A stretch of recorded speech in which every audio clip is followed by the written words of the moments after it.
I am going to read Devendra Bhatnagar and he is state editor Divya Bhaskar Gujarat.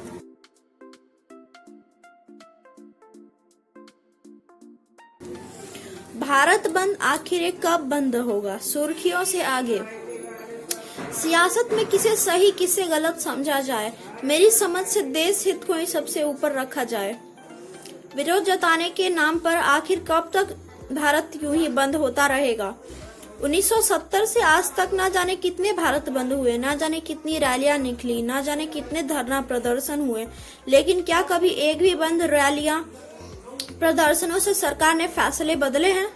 संविधान ने हमें article 19 में right to protest का अधिकार दिया है, लेकिन हमारे इस अधिकार का सबसे ज्यादा फायदा सियासी दलों ने उठाया है।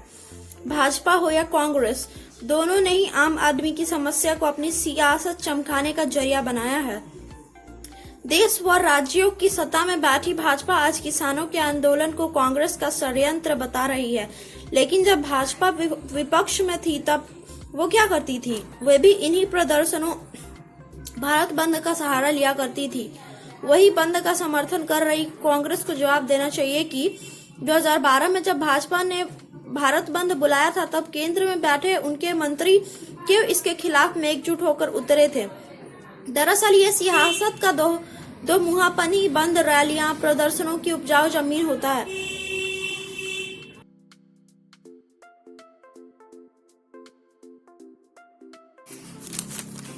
दरअसल ये सियासत का दो मुहापन ही बंद रैलियों प्रदर्शनों की उपजाऊ जमीन होता है। आज किसानों का मसीहा बनने का ढोंग चारों तरफ से हो रहा है। भाजपा खुद को किसानों का हितैषी बता रही है तो कांग्रेस व अन्य सियासी पार्टियां खुद को मसीहा बताने में जुटी हैं। लेकिन आजादी के बाद से आज तक सभी ने एकजुट होकर किसानों को सिर्फ लूटा है, उन्हें सिर्फ धोखा दिया है और शायद देती ही रहेंगी। खैर, बात इस भारत बंद की तो बंद असल में विरोध प्रदर्शन नहीं, सियासी शक्ति प्रदर्शन भी है। इसमें राजनीति से ज्यादा भूगोल का बड़ी भूमिका होती है, क्योंकि जिनके विरोध में बंद है उनकी सत्ता जिन राज्यों में होती है वहां बंद कभी सफल होता ही नहीं। यही वजह है कि अगले दिन अखबारों में यही छपता है, बंद का मिला जुला असर। गुजरात में जिस तरह मुख्यमंत्री ने प्रेस कॉन्फ्रेंस कर किसानों के बंद को गैर कानूनी बताया, प्रदर्शन में शामिल होने वाले पर सख्त कार्रवाई के संकेत दिए, वे तो ये साबित करते हैं कि भाजपा इसका राजनीतिक श्रेय किसी को लेने देना नहीं चाहती।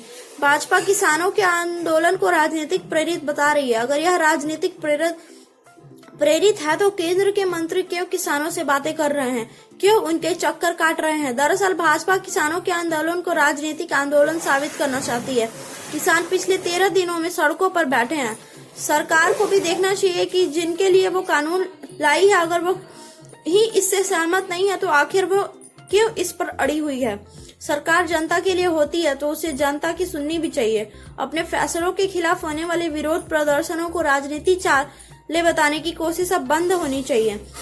बेहतर हो केंद्र सरकार सुलह का रास्ता निकाले, क्योंकि कोरोना के कारण पिछले 10 महीनों से रुकी रफ्तार इन धरना प्रदर्शन बंद की भेंट नहीं चढ़ना चाहिए। देश को अब पुरानी रफ्तार पकड़ना है, उसे फिर से दौड़ना है तो देश की राजधानी में बंद पड़े रास्ते खोलने होंगे।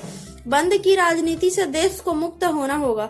संविधान ने विरोध का अधिकार दिया है, लेकिन इस विरोध में पूरे देश को ठप करना उचित नहीं है। Thanks and he is Devendra Bhatnagar, state editor, Divya Bhaskar, Gujarat.